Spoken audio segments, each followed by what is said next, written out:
भोक न होथिले किंबा खाद्य अरुचि थिले जदि सांग को छतु तरकारीटे मिल जाए तो खाद्यर मजा अलग प्रकार हो जाए।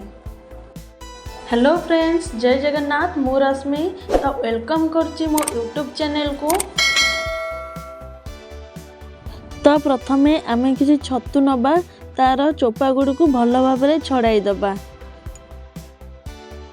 तापरे ता देहरे आमे किछि हल्दी पकई आ पानी देकी ताकू भल भाव में धोईदबा। एक कड़ाई रे आमे गोटे चामच तेल देकी छतु को 5 मिनट पई भल भाव में भाजी नबा।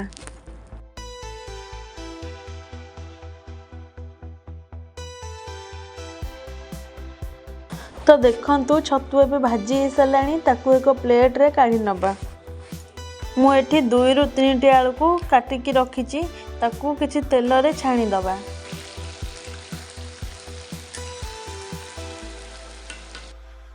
तो देखंतु आलू एबे नाली पड़ी आसलाणी। ताकू एक जगह रे छाणी नबा।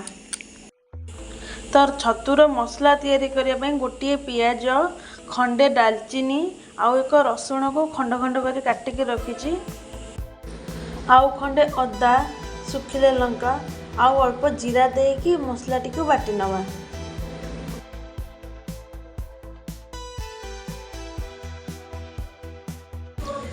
एबे आमे कड़ाई रे 2 चम्मच तेल देकी तादरे तेजपत्र, जीरा आउ दालचीनी को पकई दवा। एबे काटिकी रखिथिबा पियाज को तेल देहरे पकईकी किछि समय जारी नबा।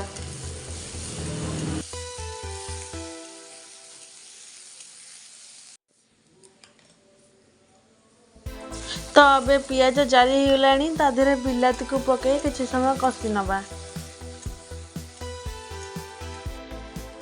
एबे पियाज बिलाती कसी गलानी, तो ता देहरे बाटी थिबा पेस्ट को देई दबा। एबे मसला देहरे हळदी आ गोटे चामच लूण, मीट मसला आ पनीर मसला दे मसला टी को भल भाव में कसी नबा।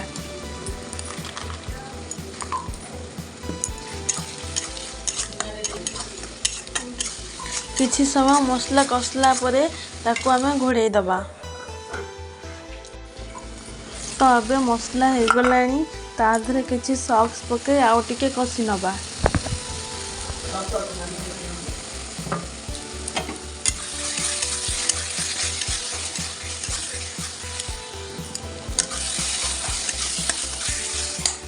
एबे छाणीकी रखिथिबा आलू को पकेकी 2 मिनट पई भल भाव में कसी नबा। तो आलू टी एबे कसी हो सारानी। ता देहरे आमे आधा कप पानी देकी 2टी आंबुला पकेकी ताकू घोड़े दबा।